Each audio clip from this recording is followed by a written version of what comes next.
अस्सलाम वालेकुम व्यूअर्स, कैसे हैं आप लोग। उम्मीद करता हूँ खैरियत से होंगे।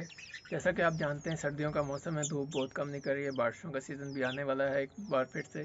तो हमेशा अपने बर्ड्स को कोशिश करें ढांप के रखें।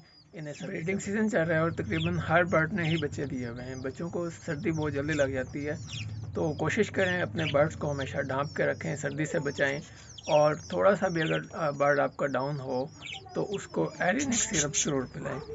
ये एरिनिक सिरप आप उसे दें ताकि सर्दी बुखार ज़ुकाम ये तकरीबन हर चीज़ के लिए है, नज़ला ज़ुकाम बुखार के लिए है।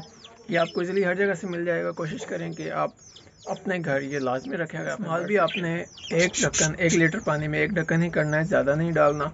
और इसके साथ साथ कोशिश करनी है कि पानी नीम गर्म हो। अगर नीम गर्म अवेलेबल नहीं है तो मोटर का ताज़ा पानी इस्तेमाल करें।